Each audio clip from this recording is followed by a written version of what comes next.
በረጅም ተራሮች መካከል በአረንጓዴ ሜዳዎች የተከበበች ጠዋት ጠዋት በወፎች ዝማሬ የምትነቃ አንዲት ቆንጆ መንደር ነበረች።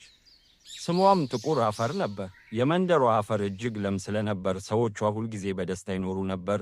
በማለዳ ወደ እርሻ ይወጡ ነበር። ማታ በእሳት ዙሪያ ተቀምጠው ተረት ያወሩ ነበር። በዚያች መንደር ውስጥ ግን ከሁሉም የተለየ አንድ ልጅ ነበር። ሰለሞን እንደ ሌሎች ልጆች ቀኑን ሙሉ በኳስ ጨዋታ አያሳልፍም ነበር። እርሱ የሚወደው ነገር አንድ ብቻ ነበር፣ መጠየቅ። ለምን ኮከቦች በሌሊት ብቻ ይታያሉ? ንቦች አበባዎችን እንዴት ያገኛሉ? እነዚህን ጥያቄዎች ሲጠይቅ ትልልቆች ፈገግ ይሉ ነበር። አንዳንዶቹም ይህ ልጅ አንድ ቀን ትልቅ ነገር ይደርሳል ብለው በድንቅ ይመለከቱት ነበር።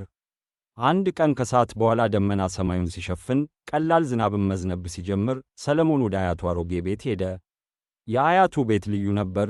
ግድግዳዎቹ በዕድሜ ብዛት የጠቆሩ፣ መስኮቶቹ ከእንጨት የተሰሩ፣ በውስጡም እጅግ ብዙ ያልታዩ ምስጢሮች እንዳሉ የሚሰማ ነበር። ወደ ታችኛው ክፍል ማንም እንዳይደርስ ብዬ አዝዣለሁ፣ አያቱ ሁል ጊዜ ይሉ ነበር። ይህ ንግግር ግን የሰለሞንን ጉጉት አብዝቶት ነበር። ቀስ ብሎ ወደ ታች የሚወርደውን የእንጨት ደረጃ ወረደ። የታችኛው ክፍል ብርዳማ ነበር። የአፈር ሽታ፣ የአሮጌ እንጨት ሽታ እና የተረሳ ዘመን ዕቃዎች ተሞልቶ ነበር። በሸረሪት ድር የተሸፈኑ ሳጥኖች፣ የተሰበሩ ወንበሮች፣ የቆዩ መብራቶች፣ ሁሉም በዝምታ ተቀምጠው ነበር። ሰለሞን ቆመ። ይህ ምን ድምፅ ነው ብሎ በቀስታ ጠየቀ። ድምፁ ከጥግ አንድ ቦታ እየመጣ ነበር። አቧራውን በእጁ ጠርጎ ሲመለከት በብረት የታሰረች ትንሽ ሳጥን አየ። በላዩ ላይ በጥንታዊ ፊደል እንዲህ ተቀርጾ ነበር፣ ለሚጠይቅ ልብ፣ ለማይፈራ እግር፣ ለሚፈልግ አእምሮ።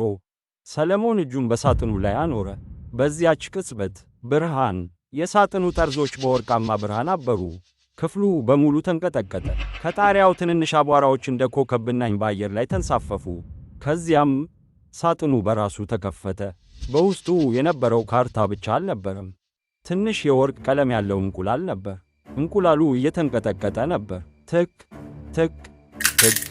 በድንገት ተሰነጠቀ። ከውስጡ ትንሽ ሰማያዊ ላባ ያለው አይኖቹ እንደ ኮከብ የሚያበሩ አስደናቂ ወፍ ወጣ እና የመጀመሪያ ቃሉን ተናገረ።